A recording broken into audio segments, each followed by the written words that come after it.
অনেকে তো অনেক রকমভাবে কার্পু মাছ রান্না করেছেন, বাট আমার এই রেসিপিটা ফলো করে বাসায় একবার ট্রাই করবেন, আপনাদের কষ্ট বৃথা যাবে না। হে গেছে, আসসালামু আলাইকুম, সবাইকে মাহে রমজানের শুভেচ্ছা জানিয়ে আজকের মতো আমার রেসিপিটা শুরু করেছি। আজকে আমি আপনাদের মাঝে শেয়ার করব ভিন্নভাবে কার্পু মাছ রান্নার একটা রেসিপি। ভিন্ন রেসিপিটা হচ্ছে, আপনারা যে রান্নার উপকরণগুলো আছে সবগুলো আপনারা একটু হামাদিস্তার মধ্যে ছেঁচে নেবেন। প্রথমে আমি জিরা দিয়ে দিলাম এবং দিয়ে দিলাম আদা কুচি, রসুন কুচি, পেঁয়াজ কুচি এবং দিয়ে দিব কয়েক টুকরো কাঁচামরিচ। এর মধ্যে দিয়ে দিব টমেটো। সবগুলো দিয়ে আপনারা ভালো করে একদম ছেঁচে নেবেন। আপনারা ভালো করে ছেঁচার পরে একটা হাঁড়িতে তেল গরম করে নেবেন। তারপরে দিয়ে দিলাম আমি যেই মশলাগুলো ছেঁচে রেখেছিলাম, মশলাগুলো দিয়ে দিয়েছি। এবার কিছুক্ষণ নেড়ে ছেড়ে নেব। নেড়ে ছেড়ে ভালো করে ফ্রাই করে নিচ্ছি। দেখেন মশলাগুলো একটু কষানো ভাজা ভাজা হয়ে গেলে এর মধ্যে আমি দিয়ে দিব অন্যান্য মশলাগুলো। এবার দিয়ে দিলাম অল্প পরিমাণে পানি, যাতে করে পানিগুলো মশলাগুলো ফুরে না যায়, তাই জন্য আমি অল্প পরিমাণে পানি দিয়ে দিলাম। পানি দেওয়ার পরে একটু ভালো করে নেড়ে ছেড়ে নিয়েছি। নেড়ে ছেড়ে নেওয়ার পরে পরিমাণ মতো লবণ দিয়ে দিলাম। দিয়ে দিচ্ছি হলুদের গুঁড়া পরিমাণ মতো এবং দিয়ে দিব মরিচের গুঁড়া। আপনারা জাল যে যেরকম খান সে অনুযায়ী দিবেন। আমি এদিক দিয়ে অনেকগুলো কাঁচামরিচ দিয়ে দিচ্ছি অনেক পরিমাণে, তাই জন্য আমি মরিচের গুঁড়াটা একটু কম দিয়েছি। আপনারা চাইলে মরিচের গুঁড়া দিয়েও রান্না করতে পারবেন, আমি তবে কাঁচামরিচ বেশি করে দিয়েছি।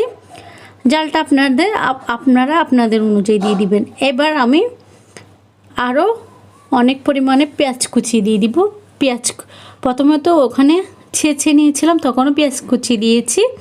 এবার আবার দিয়ে দিচ্ছি আপনার পেঁয়াজ কুচি, আরও দিয়ে দিলাম কাঁচামরিচ।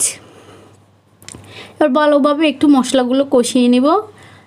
এই রেসিপিটার মধ্যে আপনার মশলা কষানোর উপরে সব মূল উপকরণ হচ্ছে আপনার মশলা কষানোর উপরে, পুরো রান্নাটা ভিত্তি করবে আপনার মশলা কষানোর উপরে।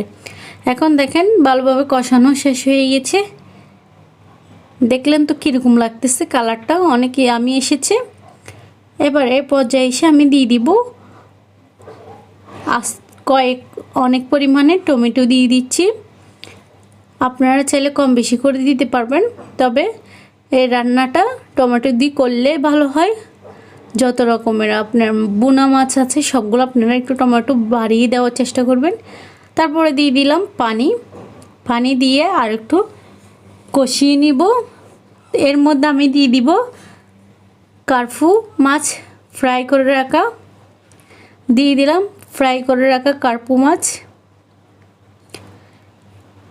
এবার 10 বা 12 মিনিটের মতো আপনার একটু ভালোভাবে জাল দিয়ে নেবেন। জাল দেওয়ার পরে আপনার যখন ঝোলটা ঘন হয়ে আসবে ওই পর্যায়ে এসে নামিয়ে নেবেন। দেখেন আমার রান্নাটা প্রায় শেষের দিকে। এবার পুরো রান্নাটা কমপ্লিট করার জন্য আমি দিয়ে দিব ধনিয়া পাতা। মাছের মধ্যে ধনিয়া পাতা না দিলে তো তাহলে রান্নাটা কমপ্লিট হবেই না। এখন আমি দিয়ে দিচ্ছি আপনার ধনিয়া পাতা দিয়ে একটু নেড়ে ছেড়ে ভালো করে নেড়ে ছেড়ে নেবেন। আপনারা কোনো কাঠির সাহায্যে নাড়াচাড়া করবেন না, হাঁড়ি ধরে একটু নেড়ে দিবেন, না হলে মাছ ভেঙে যাওয়ার সম্ভাবনা থাকবে। দেখেন হয়ে গেল 5 মিনিটে। আপনারা চাইলে সেহরিতেও এর রেসিপিটা করে নিতে পারেন, কারণ আপনার অনেক পরিমাণে সন্ধ্যায় আপনার খাওয়া দাওয়ার পরে সেহরিতে তেমনটা পরিমাণের খাওয়ার মুড থাকে না, তবে হালকা পাতলা একটা মাছ বোনা করে নিলেন, হয়ে গেল। এই রেসিপিটা আপনারা বাসায় একবার হলো করে দেখবেন। আর আমার রেসিপিটা কেমন হয়েছে আপনারা কমেন্ট বক্সে জানাবেন। কোনো রকম ভিডিও দিতে পারতেছি না মাহে রমজানের উপলক্ষে, একটু বাসায় ব্যস্ততার কারণে। তো আমার রেসিপিটা যদি আপনাদের থেকে ভালো লেগে থাকে তাহলে লাইক কমেন্ট সাবস্ক্রাইব করে দিবেন। আর ফেসবুক পেজ থেকে হলো ফলো করে দিবেন। আর আমার পেজে অনেক পরিমাণের